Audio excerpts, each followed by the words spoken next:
Bonjour, bonjour mes Vicky Love, j'espère que vous allez bien ce matin. Et j'ai dit que sortez. Bob Lee fait des lourdes révélations sur l'affaire de Peter 007. Hey, cette affaire-là, ça va loin. En tout cas, écoutez cette vidéo jusqu'à la fin. Je vais mettre une vidéo de Bob Lee où il fait des lourdes révélations. Écoutez jusqu'à la fin. Hey, c'est dosé mal même. Même pas laisser Peter bouger. Tu allais dire, ok, attends, c'est un grand garçon, tu ne peux pas l'attraper de force. Mais tu allais dire, attends, prends ton téléphone et puis appelle Soro Guillaume. Pour lui présenter la situation. Je suis sûr que Soro Guillaume allait te dire, non, il faut me le passer. Il ne faut pas partir à Abidjan maintenant. Il faut attendre. Je vais peut-être dire à quelqu'un d'appeler. Je vais donner le numéro de KKB. Ils sont des amis. Hein. Blé Boudé, KKB, Soro, c'est des amis. Ils ne se perdent jamais le numéro de téléphone. Ils ont toujours les numéros gardés. Il allait appeler quelqu'un qui allait appeler KKB pour lui dire voilà la situation, il faut arranger la situation. Ils allaient trouver une solution pour toi avant même que tu ne partes là-bas. Émission là, ça ne finit pas. Vous voyez non? Je ne suis pas votre ennemi. Je suis peut-être le professeur de midi. C'est-à-dire que le professeur de midi, l'enseignant de midi, c'est lui qui énerve tout le monde. Parce que les gens ont faim, ils veulent manger et c'est en ce moment-là que lui vient dispenser des cours. Je suis le professeur de midi qui n'est pas vraiment le bienvenu. Parce que c'est en ce moment les gens ont faim. Les gens veulent passer à autre chose. Et c'est en ce moment que lui vient, il veut parler des papiers. Je suis peut-être votre professeur de midi. Ça dit que je viens vous dispenser des cours au moment où il ne fallait pas. Mais pourtant, ces cours-là, vous en avez besoin. C'est très important. La question que tu ne t'es pas posée, c'est... Et la question que tout le monde ne se pose pas, c'est... Pourquoi Peter même est parti même en Côte d'Ivoire? C'est Francis Sawagnon qui l'a mené en Côte d'Ivoire. C'est Sawagnon, M. Sawagnon, qui l'a mené en Côte d'Ivoire. Mais est-ce que vous pensez que c'est une affaire seulement de Allo Caviar? Non. Peter ne peut pas prendre ce risque-là. Peter, ce n'est pas un enfant. Peter, ce n'est pas un enfant. Peter a fait un poste que moi j'ai vu. Et ce poste disait, en 2021, j'ai envie d'aller à Abidjan un peu pour me faire arrêter. Ça veut dire qu'il est bien conscient que le jour où lui met pied à Abidjan, on va l'arrêter. Il est bien conscient de cela. Donc il n'est pas un enfant. Alors qu'est-ce qui fait que Peter s'est levé pour partir à Abidjan? Alors qu'il sait très bien que s'il s'en va à Abidjan, on va l'arrêter. Ça veut dire que Sawagnon et lui avaient un autre plan. Regardez comment l'émission s'est déroulée d'abord. On lui mettait tout pratiquement dans la bouche. À cette émission, vous allez regarder toute l'émission. À aucun moment, un jour, on a parlé de réconciliation dans l'émission. À aucun moment. L'émission Allo Caviar, on n'a jamais parlé de réconciliation. Peter est la première personne sur cette émission-là à qui on a demandé de parler de réconciliation. Et maintenant qu'il parle de réconciliation, dès qu'il arrive sur Soro Guillaume, pour qu'eux ils fassent comme si ils n'avaient rien à voir là-dedans, on le coupe. Parce qu'elle a l'oreillette. Et il y a quelqu'un qui lui dit, non, n'allez pas loin dedans, parce qu'on sait que le gars n'est pas trop intelligent, il risque de déborder. Attends, vous l'avez amené à dénigrer son ex. Pourquoi vous lui demandez de réconciliation? Lui, il a quoi à voir dans la réconciliation? Pourquoi les autres, avant lui, vous ne leur avez pas posé des questions sur réconciliation? Ou bien lui, il travaille avec le ministère de la réconciliation? Pourquoi est-ce qu'on a posé cette question à Peter? Ça veut dire que les gens veulent blaguer les gens, alors qu'il y a un plan derrière tout ça en réalité. En réalité, Fabrice Sawagnon a amené Peter en Côte d'Ivoire pour un autre projet. Si la police questionne bien M. Sawagnon, ils sauront pourquoi réellement Peter est venu en Côte d'Ivoire. Ils sauront réellement pourquoi Peter est venu en Côte d'Ivoire. Peter n'est pas venu en Côte d'Ivoire pour Allo Caviar. Il n'est pas venu en Côte d'Ivoire seulement pour Allo Caviar. Non, non, non. Il y a autre chose derrière. Peter ne peut pas se déplacer avec tous ces risques-là pour venir en Côte d'Ivoire juste pour Allo Caviar par rapport à quoi? Alors que lui-même, en 2021, il avait déjà publié un post où il disait que lui, il a envie de se faire attacher, il veut aller à Abidjan et puis on va l'arrêter. Donc il sait très bien que Abidjan là, c'est son gnénien. Il ne doit pas mettre pied là-bas, il est conscient de ça. Donc qu'est-ce que lui et Sawagnon se sont dit? Qu'est-ce qu'ils ont mis ensemble pour que finalement, ils soient trop sereins, trop sûrs pour partir à Abidjan? Qu'est-ce qu'ils avaient en commun? Pourquoi Tête Corosol, hein? Maman Vigile. Pourquoi Maman Vigile, Miss de Bergondé? Pourquoi elle lui demande, lui, qu'il parle forcément de réconciliation, pourquoi n'a-t-elle pas posé la même question à tous ceux qui sont passés avant lui?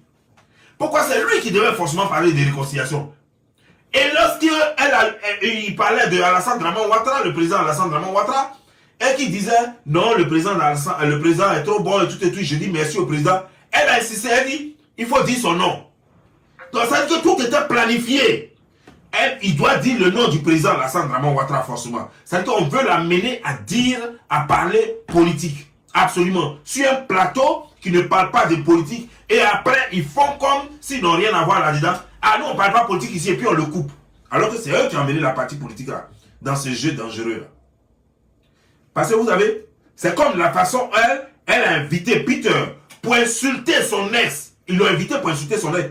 On parle de pamphleteuse, sachant très bien que la dame qui est Eka, elle, on l'a toujours, quand on veut la taquiner, quand on veut la provoquer, quand on veut l'insulter, on la traite toujours de pamphleteuse. Et bizarrement, le titre de cette émission ce jour-là était la pamphleteuse dans le couple. Et qui était l'invité? C'était Peter qui était l'invité. Pourquoi? On parle d'une pamphleteuse et la fille que tout le monde appelle pamphleteuse sur les réseaux sociaux, c'est Eka. Et bizarrement, on invite l'ex de Eka. Donc ça veut dire qu'il fallait mieux qu'on dise Eka la pamphleteuse, on va parler de Eka la pamphleteuse, c'est encore mieux. Mais pire, c'est que non seulement on fait semblant de la défendre, on vient et puis on accule Peter, alors qu'en réalité, tout était organisé pour humilier Peter et pour humilier Eka par la même occasion. Parce que, en même temps qu'ils ont essayé d'humilier Peter, ils n'ont pas épargné réellement Eka. Parce que, à cette émission, c'est grâce à cette émission qu'on a su que Eka, elle avait trompé Peter avec son ex. Peter a fait plein de vidéos, mais il n'a jamais parlé de ça. Peter a fait trop de vidéos, mais il n'a jamais dit réellement pourquoi il a laissé la fille. Il a dit à moi qu'il y a des choses, mais moi je ne parle pas pour ça. Il tournait autour du pot, il ne disait pas. Pourquoi à cette émission-là, il a cassé ce papeau-là? Cette émission avec quoi d'extraordinaire? Et en plus, on ne l'a même pas payé pour y aller. On a payé juste son hôtel, son billet d'avion, et puis c'est tout. Bon, il y a des gens qui disent qu'on l'a payé 10 000 euros. Vrai ou faux, je ne sais pas. Vrai ou faux, je ne sais pas, mais parce que je ne peux pas affirmer ce que je ne sais pas. Donc moi, je préfère croire qu'on ne l'a pas payé. Mais même si on l'a payé pour 10 000 euros, il ne peut pas se déplacer puis aller dans la gueule du loup qui est à Abidjan, alors que lui-même, il sait très bien. Et qu'il y a des gens qui ne peuvent pas aller à Abidjan comme ça, simplement, non. Si un solo, si un Blé Goudé aurait pu partir à Abidjan depuis longtemps, mais il n'est pas parti. Gbagbo aurait pu partir à Abidjan depuis, dès qu'on l'a laissé dans ce pays, il prend son vol et puis il s'en va. On a donné le passeport de Gbagbo. Gbagbo avait son passeport. Il a pris mon passeport. On a donné son passeport. Le passeport était dans sa main, mais il ne bougeait pas. Il connaît. Il n'a pas payé billet d'avion. Il attendait le hockey d'Abidjan. Le hockey du ministre de la Réconciliation et le hockey du président. Pareil pour Blé Goudé. On a donné le passeport de Blé Goudé, mais Blé Goudé a laissé plus d'un an avec le passeport là. Plus d'un an avec le passeport là, avant qu'on lui donne le route là. Chaque matin, il se lève et puis il regarde le passeport là comme ça. Et puis il a l'impression que le passeport a changé de couleur dans ses yeux. On dirait passeport là, passeport vert là. On dirait que ça devient genre vert tri. On dirait que ça devient bizarre dans sa main. Il a l'impression que le passeport même veut devenir blanc. Donc il est pressé. Mais il ne peut pas bouger. Et c'est toi, Peter.